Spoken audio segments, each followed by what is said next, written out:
আসসালামু আলাইকুম। আজকে তেলাপিয়া মাছ দিয়ে বেগুন রান্না করব। খুবই মজাদার হয়েছে খেতে। চলুন আপনাদের সাথে একটু শেয়ার করি।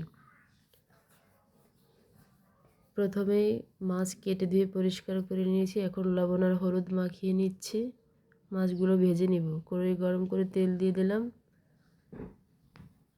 এখন মাছগুলো দিয়ে দিচ্ছি। মাছটা একদম তরতাজা। তেলাপিয়া মাছটা 1 কেজি পরিমাণ ওজন হবে। আমি সবগুলো মাছই রান্না করব, তো মাছ ভেজে তুলে নিচ্ছি। বাকি মাছগুলো আমি ভেজে নিব।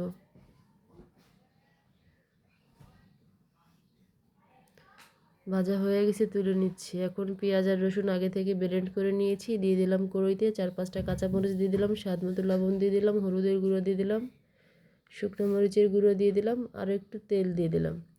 মশলা সুন্দর করে ভেজে নিয়েছি। এখন ঝোলের পানি দিয়ে দিলাম।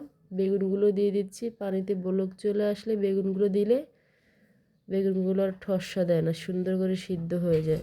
এখন ভেজে রাখা মাছগুলো দিয়ে দিব। আমি আবার একটু ঢাকনা দিয়ে ঢেকে 5-6 মিনিট রান্না করে নিয়েছি। দিয়ে দিচ্ছি ধনিয়ার পাতা, দিয়ে দেবো 1 চামচ ভাজা জিরার গুঁড়ো। ভাজা জিরার গুঁড়োটা আমি সবসময় ইউজ করি, কারণ আমার কাছে খুবই ভালো লাগে। রান্নার শেষে ইউজ করলে রান্নার স্বাদটা দ্বিগুণ হয়ে যায়।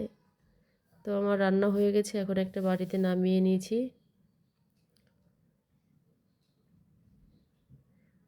দেখেন কত সুন্দর কালার আসছে।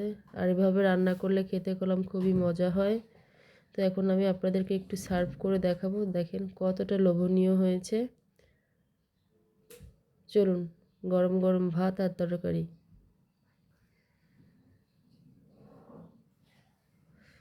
আমি এই তেলাপিয়া মাছের মাথা খুবই পছন্দ করি। মাথাটা অনেক নরম থাকে, সফট থাকে, আমার খুবই ভালো লাগে। অনেক গরম, ধরা যাচ্ছে না। বিসমিল্লাহির রহমানির রহিম। সেই স্বাদ! আর কাঁচা মরিচ না হলে একদম ভাতই খাইতে পারি না। খুবই ভালো হয়েছে। তো ভিডিওটি যদি ভালো লাগে অবশ্যই আমার চ্যানেলটিকে সাবস্ক্রাইব করবেন আর আমার সাথে থাকবেন। আজকের মতো এখানেই বিদায় নিচ্ছি। সবাই অনেক বেশি ভালো থাকবেন।